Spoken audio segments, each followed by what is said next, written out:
boring life filled with long periods of contemplation and silence.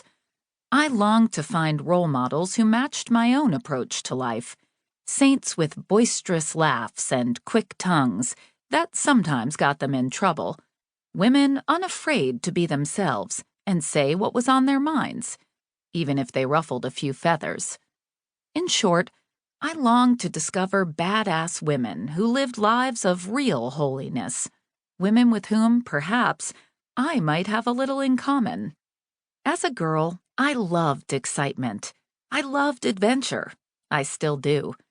Those adventures always seemed to be a good idea, too many times to the dismay of my poor mother, who probably owned stock in mercurochrome. Evidently, I had to survive mercurochrome poisoning to make it to adulthood.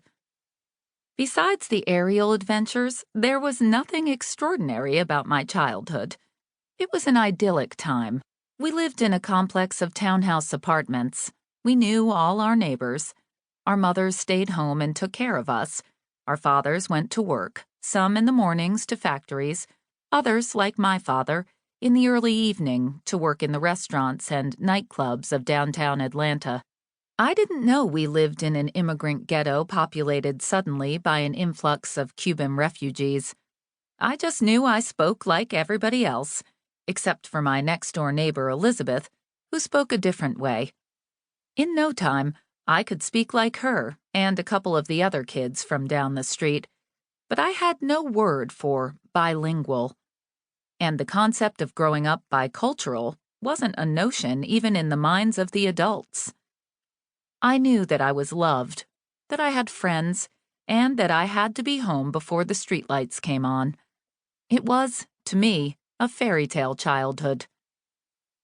Some of my earliest memories are of being happy in a little barrio in the Deep South, in the middle of the Civil Rights Movement.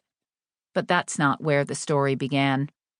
Our family's chapter began with my father's grit and desire to forge a new life for his young family, away from the dangers of a communist regime. And yet the rest of the story, as Paul Harvey used to say, is my mother's. My badass family.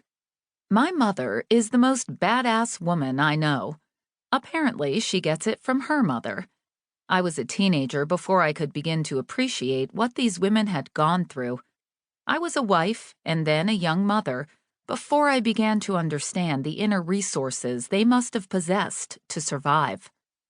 These remarkable women, my mother and grandmother, both left behind their families, their homes, everything they had ever known in the pursuit of freedom, so that one day I could grow up free to practice my religion and pursue my dreams. They wanted me to have the freedom that had been denied to them. My mother really never spoke of this sacrifice. She was busy working around the house, doing the same things other moms did. She cooked, she cleaned, she sewed. She nurtured me and my brother and sister. I took her for granted in the comfortable way so many children do. I didn't want for anything, so I didn't know there must have been hard times and struggles. We eventually moved out of the townhouse and into a house in the suburbs, and our friends from those early days followed us. We were living the American dream, and I was going to school and becoming an obnoxious teenager. Lucky for me, we all survived those turbulent years, and I came out of it for the better. Soon I was pursuing my own dreams. I married right out of college and was swept away to live in Germany for a few years when my husband was in the army.